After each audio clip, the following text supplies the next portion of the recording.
out. Can you read them? But it's sensible, right? With money. So I'm going to begin with kind of some core principles. If you are a dancer, and Carrie back there can tell you, they spend a lot of time developing good form and mind by developing their core muscles, their abs, their abdominals, and their core muscles. That's supposed to contribute to everything else in a dancer. So I kind of think it applies with our budgets and with our fiscal philosophies, that if we have some core principles, some sound money principles in our thinking, that it will kind of help govern everything else. And it's reflected, actually, this is a quote by Margaret Thatcher. She said, "No one would remember the blank blank if you didn't have money." Does anybody want to take a wild guess who she's talking about? Has anybody heard that before? I'd never heard it before.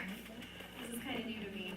She actually is talking about the Good Samaritan. And so this is a totally different way of looking at this story. But for a minute, for a while, for the next little bit, I just want to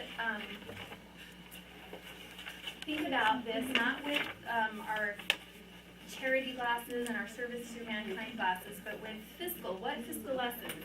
Everybody in the Christian world knows about the Good Samaritan. He's not even a real person, is he? But since he's made up from the Savior's own mind, his own creation, he's kind of even more interesting to take a look at what the Savior had for this man's character and his ability to help.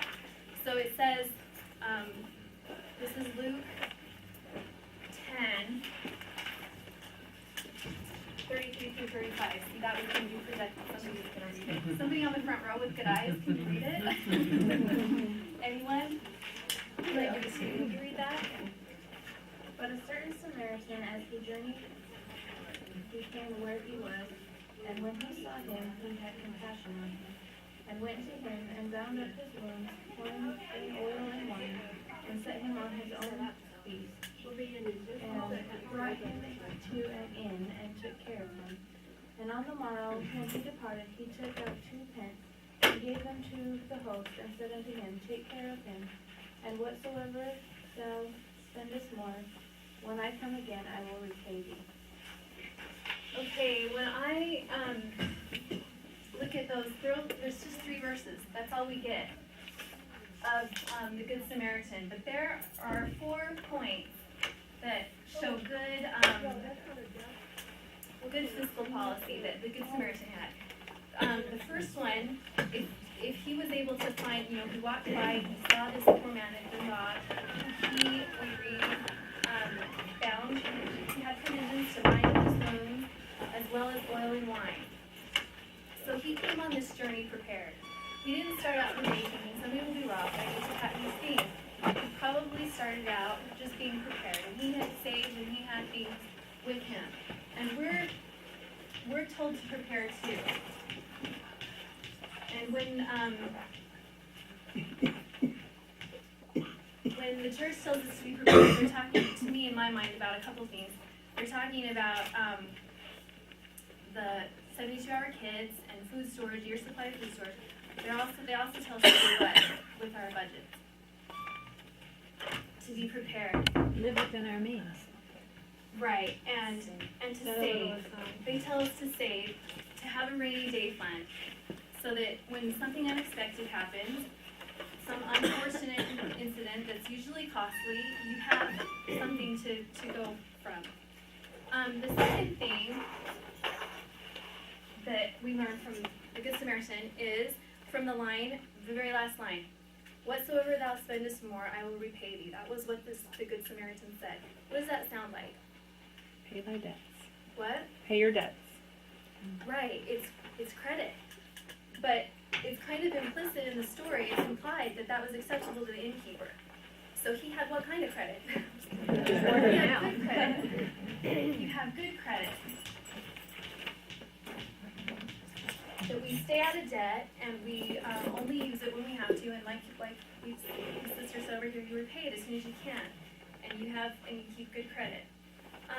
Was credit his first choice?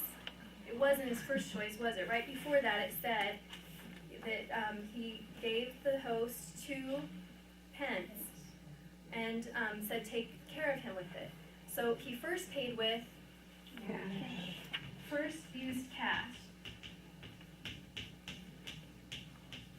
And it was only if Innkeeper had to spend more that he would use credit, and hopefully this would cover it. Gordon B. Hinckley has said, he said, reasonable debt for the purchase of an affordable home and perhaps for a few other necessary things is acceptable. But from where I sit, I see a very vivid way the terrible tragedy of many who have unwisely borrowed for things they really do not need. Okay, and then the last point that gives us a hint of the way he handled his money is he freely gave. And what are we told to do in the church? We pay at the beginning, we're supposed to pay at the beginning of every month, a tithe and an offering, right? And we're supposed to give a generous offering. And I love that, I'm just going to put offerings. I love that Dave Ramsey, who's pretty popular these days, he has good sound policies. He even includes that in his 7 steps for his money makeover, to freely give and experience the joy of giving. But the interesting thing to me is that the order is totally different. He, and it may be a good example actually of where man's ways are not the Lord's ways, because Dave Ramsey says to do 6 other things first, and then at the end of that, when you've met all these other financial goals for yourself and all these other needs are met, at the very end of that, he says to then give back. But we're told the opposite, right? We're told the very opposite. And we're told that we pay before we meet any other needs, we pay our tithing and our fast offerings, and it will all work out. And how does this work out? How does that happen? My dad once told me that a farmer explained it to him. My dad said the farmer told him it's just like a tree. And when I grew up, we were surrounded by farmers. We were in the country back then. Now it's all these subdivisions. But at the time, my dad thought that farmers were the smartest men in the world.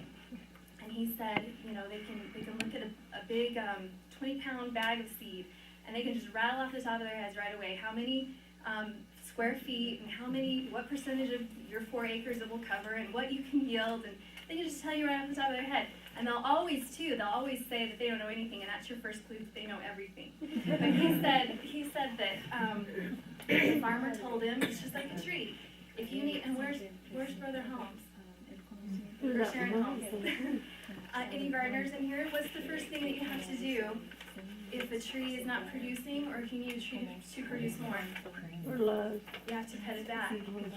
So there's wisdom in getting your house in order by giving first and giving to the Lord. So these principles are a pretty good basis to start. By the way, did he say this was the rich Samaritan? He didn't call him the rich Samaritan, he called him the good Samaritan. Obviously he was good, he had compassion, and he had charity, but maybe I'm thinking now he was also good at his finances, and he was also good at managing his money. This is from U.S. World Money. So the secret to organizing your finances is not to make more money. While more money is nice, for most of us the key is not to make more money, but what you do with the money you have.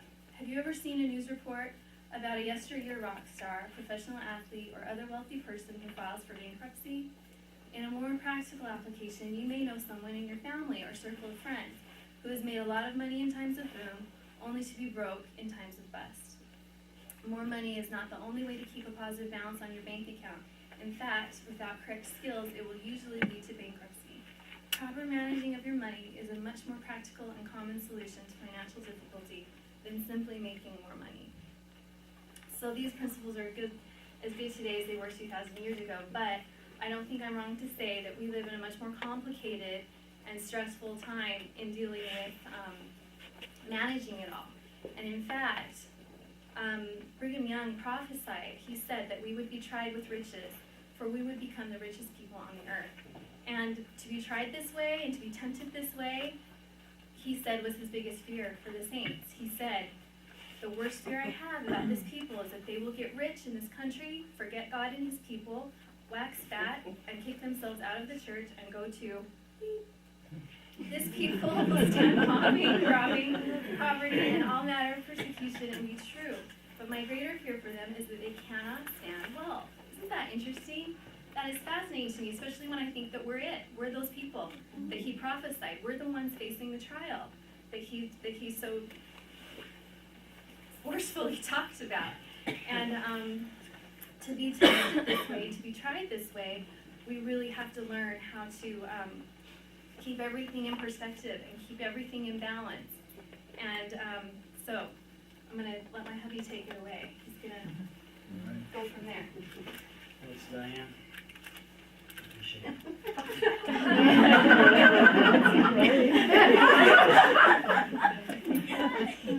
Budgets, this is a class about budgeting. Budgets are tight these days.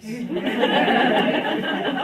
you're a family or a business or a government, it's almost like our incomes are stretching and straining to manage and keep in our bulging expenses and our well-toned expenses.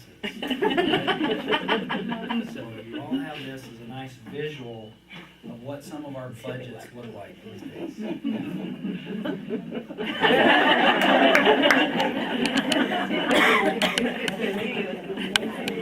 Okay, well, we're the Brookses for those of you who I'm usually comic relief for Diane, who does most of the heavy lifting around our family.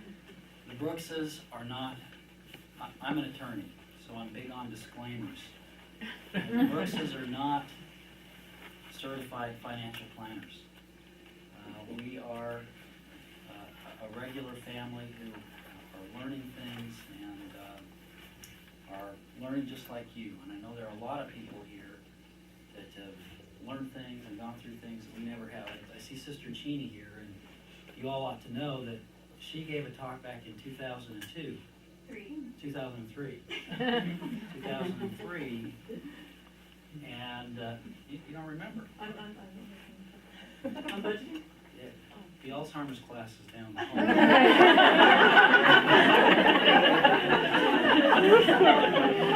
Sister Cheney gave what was a tremendous class on budgeting and finances those many years ago, and Diane and I, in preparation for this talk, we pulled that out and reviewed it. We have notes and whatnot on that. And so I know that there are many people here who know about budgeting, who know about finance. And I appreciate the introduction that Diane gave. Really, I think without a basis in faith and a vision about what we want to be and what we want to accomplish, we want to be like the Good Samaritan, who is in a position to help other people, to help our families, to help support our communities and our nation.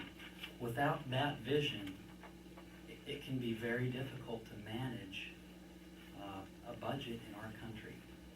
I truly believe that. With all the dollars that people spend on trying to get us to buy things we don't need, we have to have restraint, we have to have discipline, we have to have a vision of what it is we want to be. In our family, Diane and I, like many of you who are married, we sort of share responsibilities and each have our strengths and weaknesses. When we sit down to talk about the budget, we get out the budget and look at it, and our budget, the way I think about our budget, I'm the big picture guy in the family. I'm sort of look at things from afar and contemplate dirty diapers from afar and that sort of thing.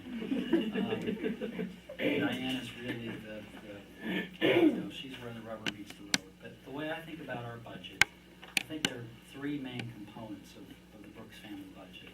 Maybe the same is true for yours. But there's the income side of the budget. And I work and Diane stays home. And so